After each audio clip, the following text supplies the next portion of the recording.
예수님 우리 죄 위에 죽으시고 3일 만에 부활하셨습니다. 네, 그것을 아는 자는 복이 있어요. 또 여러분이 복이 있습니다. 예수님의 죽음은 모든 인류의 죄를 위한, 죄로 인한 죽음을 위한 죽음이고 그 죽음을 정복한 죽음이죠.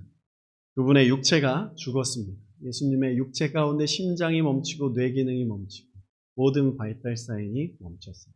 그것으로 인해서 우리의 구원이 시작되었어요. 그것은 하나님 나라의 비밀이고 신비입니다. 믿는 자에게만 나타나고 영적으로 이해되는 놀라운 신비라는 겁니다. 최고의 지성을 가진 자들이 그것을 헤아려 보려는 시도를 많이 했습니다. 지금도 여전히 그 시도를 하고 있는데 이 시도 가운데 사람들에게 변증하려고 이것을 이해시키려고 노력을 많이 해요. 그런데 그 변증과 그 이해, 수많은 설교들이 예수님의 십자가를 완전하게 설명할 수 없습니다. 값을 치렀다. 주님이 십자가에서 우리를 회복하셨다. 죄를 사하셨다. 우리는 용서받았다.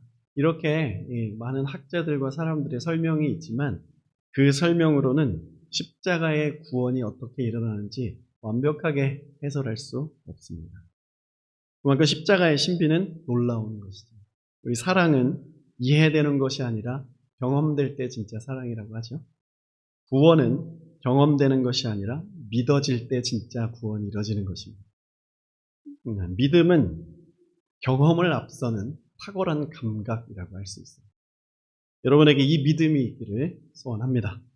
믿음하면 그냥 단순히 추상적이고 관념적이고 감상적인 어떤 것이 아니라 우리의 지정, 의가 반응하여 삶을 완전히 예수님께 걸어버리는 삶의 대변혁이 일어나는 것이죠.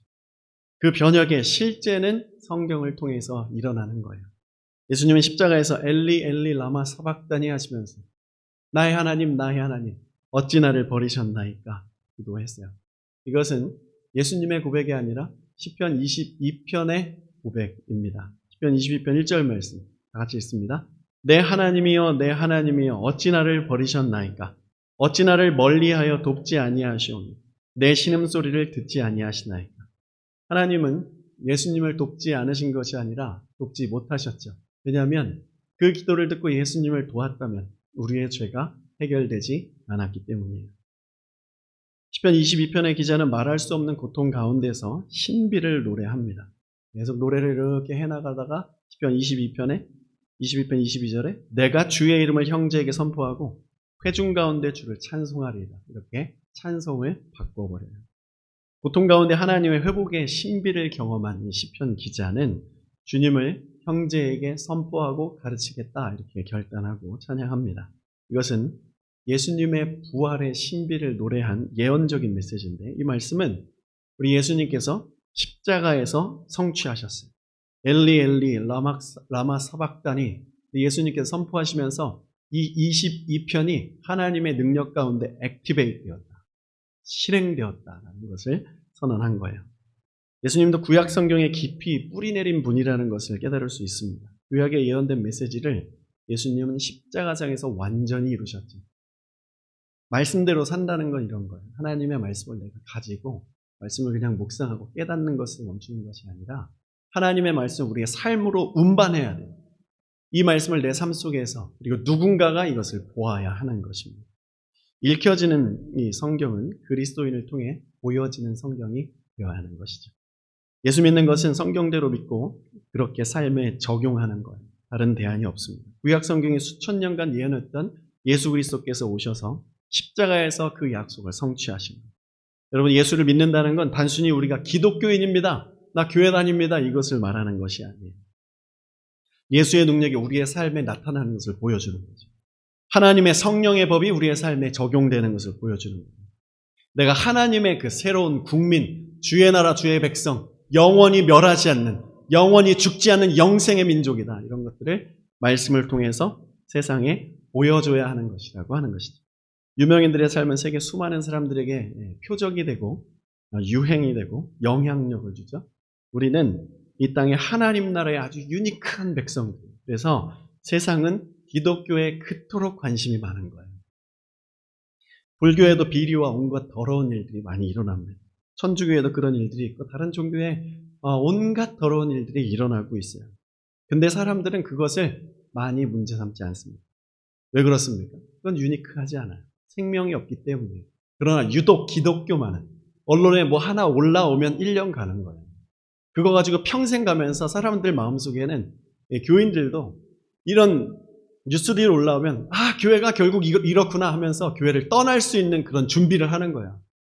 그런 이 문제들 하나 딱 잡히면 그래, 교회는 소망 없구나. 그리고 떠나려는 그런 채비를 다 하고 있는 거예요. 핍박하고 끝까지 물고 늘어지고 박해하고 난리도 아니죠. 왜 그렇습니까? 교회는 생명이기 때문이에요. 기독교는 유일한 생명이에요. 그래서 세상 권세는 이 생명을 생명되게 하지 못하도록 끌어내리도록 그것을 붙들고 흠을 잡는 거예요. 흠 없으신 예수님도 흠을 만드는 것이 인간이잖아요. 누가복음 24장 48절 너희는 이 모든 일의 증인이다. 사랑하는 여러분, 우리가 하나님 나라의 대사입니다. 우리 빅토리아가 말한 것처럼 우리가 세상 사람들에게 패스포트를 내주는 사람들이에요. 이 하나님 나라로 갈 수 있는 그 패스포트를 내줄 수 있는 그 교회 공동체, 이곳이 영사관이죠. 할렐루야. 우리가 그 나라의 일꾼들이라고 하는 거 얼마나 감사한지. 우리의 삶은 하나님 나라를 보여주는 장치입니다. 무엇이 필요합니까? 우리에게는 다른 것이 필요한 것이 아니라 주의 말씀이 먼저 필요해요. 말씀을 깨닫는 것이 필요한데 누가복음 24장 45절 이게 그들의 마음을 열어 주님께서 성경을 깨닫게 하셨다. 예수님은 부활하셔서 승천하시기 바로 전까지 제자들을 성경을 가르쳐 주신 것, 이걸 우리가 주목해야 돼요. 성경을 가르치시기 위해 먼저 마음을 열어주셨다고 하는데 마음이 열리지 않으면 성경이 들어올 수 없습니다. 주일학생, 모태신앙인들, 주일학교에서 제일 말씀에 대한 정보를 많이 알고 있지만 제일 믿지 않는 모태신앙인들, 저 같은 마음이 열리지 않기 때문에 그냥 수동적으로 부모님 따라서 교회 가면 주님을 만날 수가 없어요. 성경을 깨달을 수가 없는 것이죠. 이 마음이 열린다는 건 두렵고 의심되는 마음이 전적인 신뢰와 깨달음으로 변한다는 뜻이에요. 여러분, 우리 그리스도인들은 세상의 빛과 소금이죠.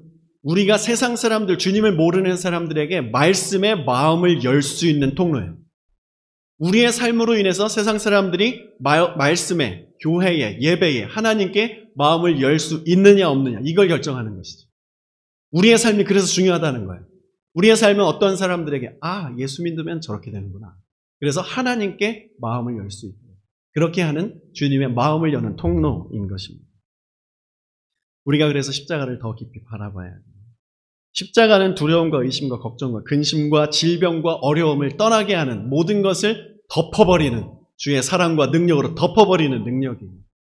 예수님의 십자가에 죽으신 것을 보고 제자들은 확실히 예수님을 믿지 못했습니다. 그래서 다 도망쳤습니다. 그 후에 부활하셔서 제자들을 찾아오셨는데 예수 부활을 직접 목격한 사람들의 말을 들어도 믿지 못하는 것이 제자들의 영적인 상태, 인간의 수준이라는 거예요. 도마가 그랬죠. 11 제자가 예수님의 부활을 목격했어요. 도마가 나중에 어디 갔다 들어왔습니다. 도마야, 예수님 진짜 말씀대로 오셨다. 그래? 내가 그럼 그 손에 못자국, 창자국 손에 넣어보지 않고는 믿지 않겠다. 이렇게 말했어요. 그동안 동고동락했던 이 제자들의 말 또한 믿지 못한 것이에요. 그렇게 말하고 생각하고 있는데 갑자기 예수님께서 팍 나타나셔서 요한복음 20장 27절 도마에게 이르시되 네 손가락을 여기에 내봐라. 내 옆구리에 손을 넣어봐라. 그리하여 믿음 없는 자가 되지 말고 믿는 자가 되라. 저는 이 말씀을 취하면서 지금 현 시대를 살아가고 있는 그리스도인이 최소한 도마보다 낫다. 주님께서 말씀해 주셨어요. 너는 보고 믿느냐? 보지 않고 믿는 자는 너보다 복되다. 할렐루야. 주님의 복은 날마다 더해지는. 여러분, 세상이 어두워집니까? 그러나 이 말씀을 믿으세요. 하나님의 복은 지금 이 상황 속에서 예수를 믿고 힘겹게 살아가는 여러분들에게 이전보다 더, 사도들보다 더 놀랍게 임하는 것이고 사도들의 영향력보다 더 뛰어난 영향력이 우리에게 있다는 것을 믿으십시오. 이것을 우리가 깨달아야 돼요. 인간은 그렇게 연약해요. 부활이 역사적 사실이어도 믿지 못하는 거예요. 여러분, 사람들, 우리 자녀들에게 이 부활과 예수님과 하나님의 창조, 성경에 대해서 과학적으로, 역사적으로 입증시켜줄 필요 없습니다. 입증시켜줘봤자 믿지 않아요. 그냥 이성적으로 이해하고 싶은 거지 한번 말해줘봐라. 논리적으로 말해줘봐. 내가 믿어볼게. 안 믿겠다는 뜻이에요. 그냥 선포가 필요한 거예요. 일반적인 인간의 상태는 그렇게 연약합니다. 하나님이 마음을 열어주시지 않으면 인간의 편에서는 절대로 예수를 믿을 수 없어요. 여러분 점검하십시오. 내가 예수를 진짜 믿고 있는지, 교회보다 괜찮은 종교는 없는 것 같아서 교회를 다니고 있는 것은 아닌지, 어렸을 때부터 다녔기 때문에 그냥 다닐 수 있는 것은 아닌지, 성령 없이 이 목회자 같은 사람도 주의 일을 할 수 있다는 거 여러분들 기억하십시오. 그래서 목회자를 위해서 생명 걸고 기도해 주셔야 돼요. 성령 없이 사역하고 성령 없이 교회 사역하면서 그렇게 해서 죽었다. 그러다가 천국 갈지 못할 수 있는 거예요, 여러분.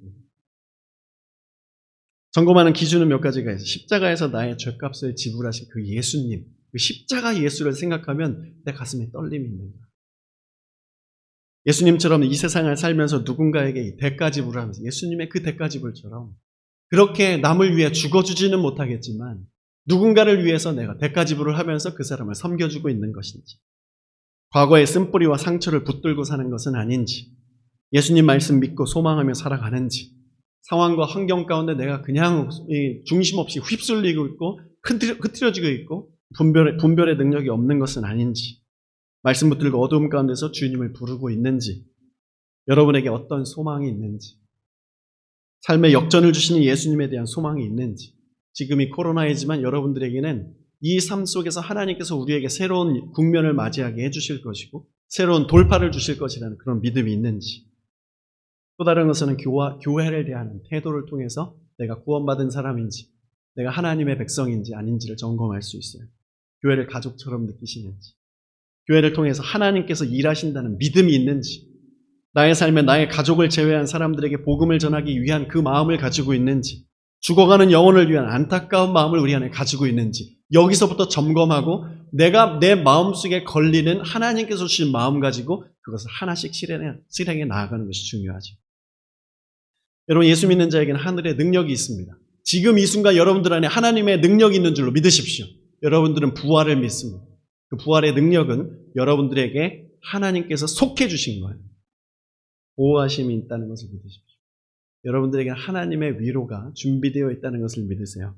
그리고 주님의 치유가 있고 회복이 있다는 것을 믿으십시오. 또한 우리에게는 주님의 제자의 길을 걸어가야 할 제자도가 있어요. 영혼에 대한 긍휼한 마음이 있습니다. 복음을 전파해야 되는 사명도 있어요. 빅토리아의 삶의 여정에 이 절망적인 시간들이 있었어요. 그러나 이것은 하나님의 프로세스였습니다. 이것은 오직 빅토리아만의 것이 아니죠. 우리 모두에게도 그런 시간들이 있었고 지금도 그 시간들을 갖고 있어요. 주님이 믿음을 더 강하게 하시려고 그런 테스트가 우리에게 있습니다. 이 광야와 같은 삶 속에서 주님이 우리 간증을 주십니다. 여러분에게 하나님께서 간증을 주시기를 축복합니다가 아니라 간증을 주실 것입니다. 주실 것을 믿으십시오. 그리고 간증이 무엇인지 찾으세요. 하나님 나에게 어떤 간증을 주시겠습니까? 여러분 구하십시오. 그래서 그 간증을 통해서 지금 이 험난하고 어두운 세대 가운데 우리에게 이 간증이 생겨나기 아주 좋은 시즌 아닙니까? 광야와 같은 곳에 길을 내시는 그 하나님을 만나야 되잖아요. 사막의 땅에 물을 내시는, 강을 내시는 그 하나님을 우리가 만나야 되잖아요. 지금 광야입니다. 사막이에요. 이 가운데 주님께서 믿는 자에게 강을 주실 거예요. 믿는 자에게 길을 열어주실 것입니다. 지금 하나님이 일하고 계세요. 하나님이 일하심이 믿는 자들에게 보여야 하는 시즌입니다. 짧은 시간이지만 빅토리아가 이런 어려움 가운데 어떻게 이겨내는지 봤어요. 너무 힘들어했습니다. 안 될 것 같았어요. 미래가 안 보였어요. 꾸역꾸역 이겨내는 것을 보았습니다. 잠을 자려고 방에 불을 껐는데 그 상황에서 눈을 뜨면 깜깜한 그 상황 아십니까? 그러나 그 상황 속에서 눈을 감지 않고 눈을 뜨고 있으면 저 창밖으로 비춰지는 세미한 빛이 들어와서 그 빛으로 점점 그 방 안을 불을 켜지 않아도 환하게 모든 것들이 어디든지 다 밝혀질 수 있는 그런 시력을 가질 수가 있는 것처럼 이 어두운 상황 속에서 우리가 그래도 주님께 눈을 뜨고 빛이 어디 있나, 빛이 어디서 들어오는가, 그것을 주목할 때 주님께서 그 어두움을 저 세상의 빛이 아니라 예수님의 빛으로 밝게 비춰주시는 은혜가 있는 것이죠. 이것이 부활입니다. 부활해 주시는 은혜예요. 하나님이 여러분에게도 놀라운 간증을 주실 겁니다. 어떤 간증이든 주실 때 말씀하십시오. 이곳에서 그 간증할 수 있는 기회가 열릴 것입니다. 계속 말씀 보겠습니다. 45절. 그들의 마음을 열어 성경을 깨닫게 하셨다. 다시 이 말씀 우리가 돌아왔는데 누가의 이 기록은 제자들이 십자가와 부활의 예수님을 만남으로 성경이 완전하게 믿어지고 구약 성경이 이스라엘의 경전이 아니라 하나님의 생명의 말씀이고 이 말씀은 누구에게도 차별이 없이 동일하게 이루어진 것이라는 선포가 여기 담겨 있는 거예요.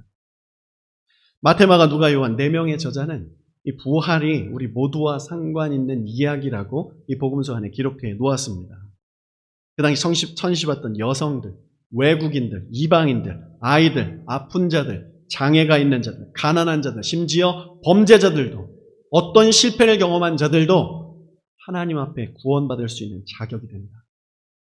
그 자격 속에 이 대한민국이 이 세대 가운데 쓰임받고 있지 않습니까? 예수님이 살아내신 하나님의 이야기에는 우리의 삶이 포함된다는 거예요. 여러분은 예수님의 영향력 속으로 들어가 있습니다. 주님이 제자들의 마음을 열어주시면서 마지막까지 깨닫게 해주시고 싶은 그 내용으로 한번 읽어볼게요. 46절부터 48절까지 보겠습니다. 시작. 또 이르시되 이같이 그리스도가 고난을 받고 제3일에 죽은 자 가운데서 살아날 것과 또 그의 이름으로 죄사함을 받게 하는 회개가 예루살렘에서 시작하여 모든 족속에게 전파될 것이 기록되었으니 너희는 이 모든 일의 증인이다. 아멘. 의사 출신이었던 누가는 다른 복음서 저자보다 더 디테일하고 자세한 내용을 담았어요. 그는 의사답게 철저한 논리를 가지고 있었죠. 24장은 누가복음의 결론입니다. 그리고 50절, 우리가 오늘 49절까지 읽었는데 50절부터 몇 절 동안 하늘로 올려지신 예수님을 표현하고 급박하게 이 누가복음을 종료시켜요. 이제 오늘 본문은 누가가 이 복음서를 쓰면서 정말 하고 싶은 마지막 이야기, 결론 벌스, 가장 강조하고 싶은 이야기예요. 46절에 예수님의 십자가와 부활을 이야기하고 47절에 이 복음은 죄사함을 받게 하는 회개를 시작하게 하는 것이다. 예루살렘으로부터 그 회개가 시작하여 모든 족속에게 전파될 것이다. 지상 최대의 명령, Great Commission. 48절 예수 믿는 자의 이 모든 일이 증인이다. 이 완벽한 논리 전개. 이 믿는 자는 이 지상 최대의 명령을 세상에 전파하는 증인이에요. 우리가 그런 사람들입니다. 이 증인의 삶으로 여러분 나아오십시오. 주님이 여러분의 이 삶을 책임져 주실 거예요. 솔로몬은 하나님께 듣는 마음을 주십시오. 그게 저의 전부입니다. 했을 때 하나님께서 그에게 부귀영화를 주시고 동역자들을 붙여주시고 그리고 지혜도 주셨고 그 나라가 강성케 하였습니다. 이 말씀을 그대로 적용하세요. 하나님, 저에게는 주님만 필요합니다. 주님이 원하시는 삶, 하나님이 원하시는 대로 이 나라를 다스리고 싶습니다. 이 마음처럼 하나님이 원하시는 대로 나의 사업과 나의 삶의 모든 것들을 이끌어 나가고 싶습니다. 하나님이 원하시는 대로 우리 가정을, 우리 교회를, 이 지역을 그렇게 이끌어 나가고 싶습니다. 이렇게 하나님 앞에 기도하며 나아갈 때 주님이 솔로몬에게 주셨던 그 은혜를 주실 것입니다. 여기서 가장 강조하는 것은 회개 운동이에요. 예루살렘으로부터 회개가 필요하다. 우리나라는 이 평양 장대현 교회 회개 사건을 알죠? 그것이 평양 대부흥 운동을 일으켰어요. 주님의 부흥, 하나님의 만지심, 주님의 회복과 치유와 주님의 능력을 경험하려면 회개해야 됩니다. 회개 없이 하나님의 능력 경험할 수 없어요. 부흥을 원하면 회개를 해야 됩니다. 지금 이 시대에도 분명히 하나님은 부흥을 주실 텐데 하나님은 부흥의 하나님이시고 그 부흥을 원하셔서 그 부흥을 교회에 주시고 가정에 주시고 삶에 주실 텐데 이 부흥을 우리가 경험하지 못하는 이유는 우리는 회개를 건너뛰고 십자가를 건너뛰고 부활로 가기 때문입니다. 하나님의 축복을 받기 위해서는 내가 주님 앞에 완전히 죽어야 돼요. 이 죽음 없이 주님 앞에 애원하면 하나님이 주시는 그것은 재앙이 되는 것입니다. 하나님이 주신 축복, 회개함으로 주의 성령의 능력으로 그것을 누리지 아니하면 그것은 부작용을 일으키게 되어 있어요. 우리가 주님 앞에 이렇게 고백해야 됩니다. 내 잘못이다. 내가 잘못했다. 내가 죄인이다. 십자가 앞에서 내가 죽었다. 예수가 날 위해 피 흘리셨다. 나는 없다. 나의 자아는 없다. 나는 이제 주님의 십자가 지고 살아간다. 자기 연민과 교만과 욕심과 고집과 편견 이런 모든 것들을 십자가에 못 박는다. 나는 없다. 내 머리는 내 머리에 있는 이 뇌가 아니다. 이 이성이 아니다. 내 머리는 예수다. 그래서 말씀대로 생각하고 말씀대로 행하고 말씀대로 살아갈 거지. 주님 앞에 용서하고 겸손하고 낮아지고 섬기겠다. 여러분 회개는 누가가 이렇게 강조한 것처럼 예루살렘 목회자로부터 중직자들로부터 교회 다니는 사람들로부터 회개가 일어나야 됩니다. 주님을 온전히 따르면서 살아간다는 건 날마다 회개한다는 것입니다. 아침에 일어나서 하나님 나의 길을 인도해 주십시오. 이것이 아니라 주님, 오늘 내가 또 깨어났군요. 그러면 나는 오늘 또 죄 지을 수밖에 없는 존재인데 예수 십자가의 보혈로 나를 덮어주십시오. 이것이 오늘 나의 이 생명과 나의 호흡이 하나님의 은혜인데 이 은혜를 나의 힘으로 어떻게 감당하겠습니까? 하나님 나를 다스려 주십시오. 통치하여 주십시오. 거기까지 기도하는 것이 먼저 그 나라와 의를 구하는 것. 그리고 아무것도 원하지 말고 주님 앞에 그냥 주님과 동행하며 하루를 시작하십시오. 주님이 내주실 거예요. 그런 일들이 있을 때, 예루살렘에서부터 회개가 있을 때 온 세계 열방에 복음은 다시 선포될 것입니다. 선교의 헌신은 말씀을 통해서 일어나요. 여러분, 이 시대에 교회가 잊어버린 것은 선교의 동원이에요. 지금 이 시대에 필요한 선교사의 티오가 있고 목회자의 티오가 있어요. 그 티오들 누가 맡고 있습니까? 교회가 맡고 있는 거예요. 우리의 삶이 맡고 있는 것입니다. 하나님과 동행하는 내가 회개하지 않아서 하나님의 일들에 헌신하지 못하고 자원하지 못하게 하는 거예요.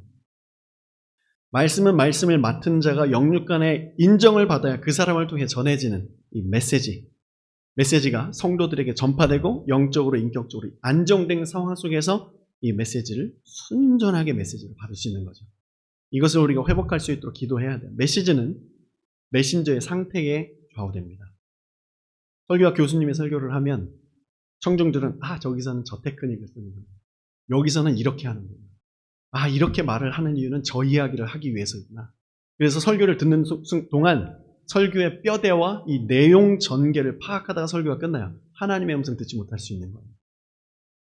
저는 제 인생에 가장 닮고 싶은 설교자는 이 전라도 여수에 있는 이 작은 섬 나라의 섬의 여수 송도교회 20년 넘게 어부들과 함께 사역하신 목사님이에요. 그 옛날 신학교가 얼마나 학문적이었겠습니까? 저는 그 목사님의 서재에 들어가 봤습니다. 목양실에 들어가서 하룻밤 자게 되었는데 그곳에 책 몇 권 없었어요. 정말 신간 기독교 서적 없더라고요. 그냥 오직 성경, 벽에 붙어있는 체인. 이 체인은 무엇이냐면 하나님께서 마음 주실 때마다 새벽 1시, 2시부터 깨셔가지고 힘들 때마다 이 체인 붙들고 기도하는 거예요. 음식 기도 20일, 40일 하나님 마음 주실 때마다.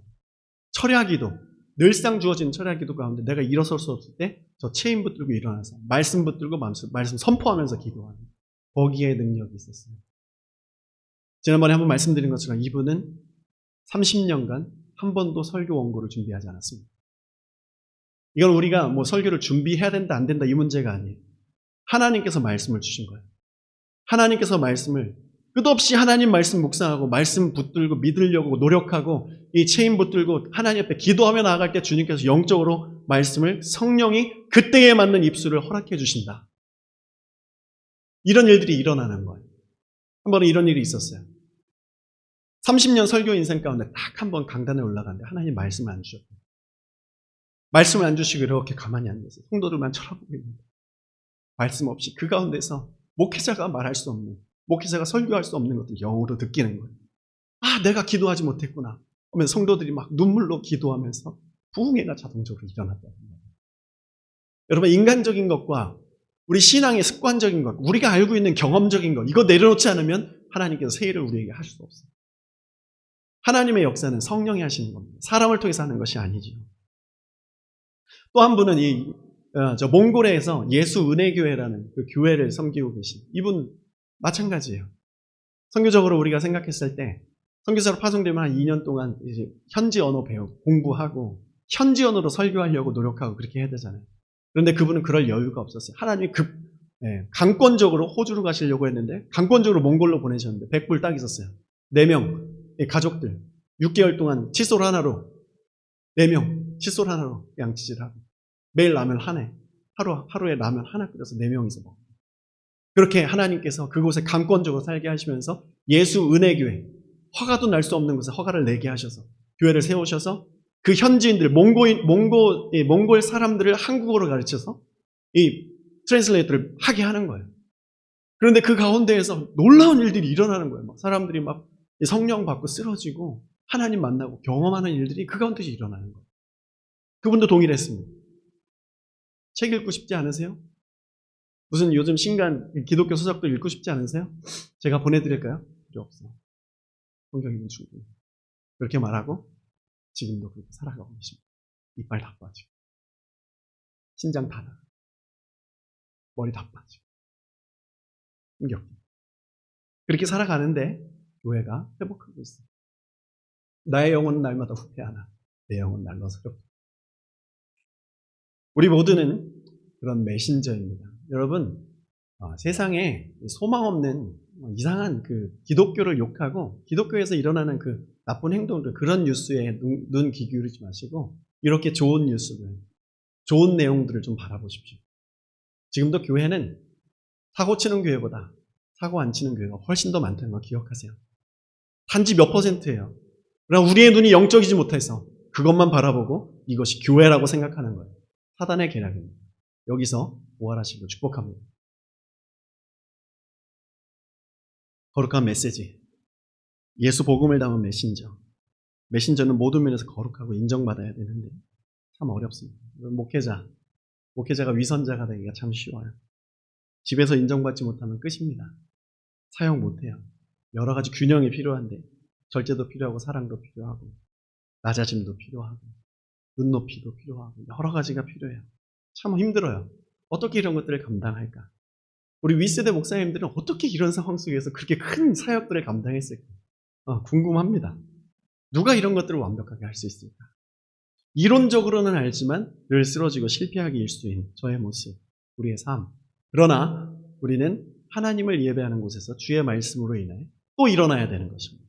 어떻게 일어납니까? 누가복음 24장 29절, 49절. 볼지어다 내가 내 아버지께서 약속하신 것을 너희에게 보내리니 너희는 위로부터 능력으로 입혀질 때까지 이 성에 머물라. 이것 때문에 일어설 수 있는 거예요.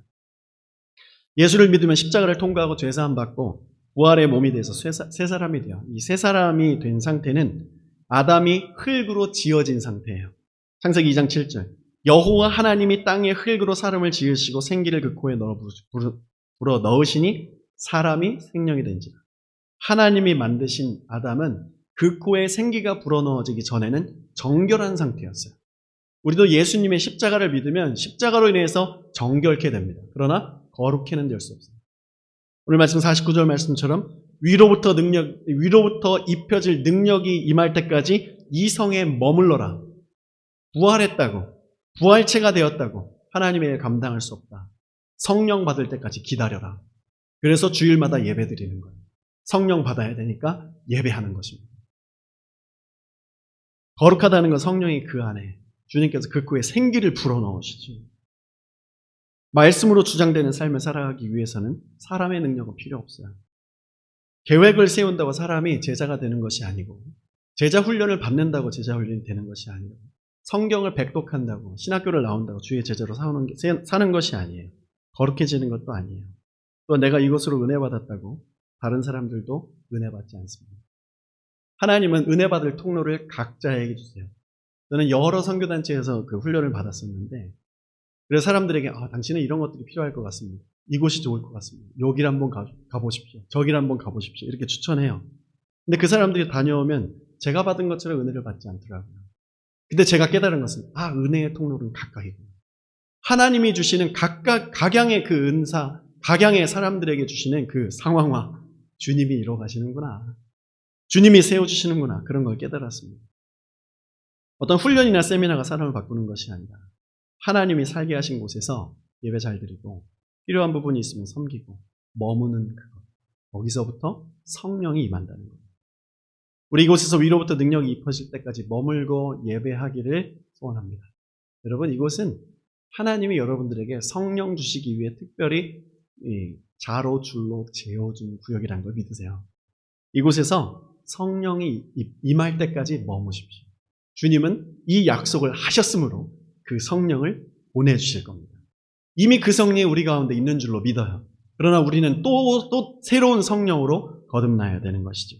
사도행전 1장 8절 다 같이 읽습니다. 오직 성령이 너희에게 임하시면 너희가 권능을 받고 예루살렘과 온 유대와 사마리아와 땅끝까지 이르러 내 증인이 되리라 하시니라. 이 말씀의 역사가 우리 가운데 임하기를 소원합니다.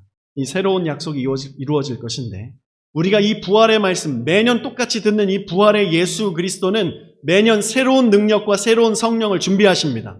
작년에 부활하신 여러분들은 작년에 주신 그 성령 받으셨습니까? 올해 준비하신 이 부활을 통해서 주님께서는 이 말씀을 통해 우리에게 또 다른 성령을 부어주실 거예요.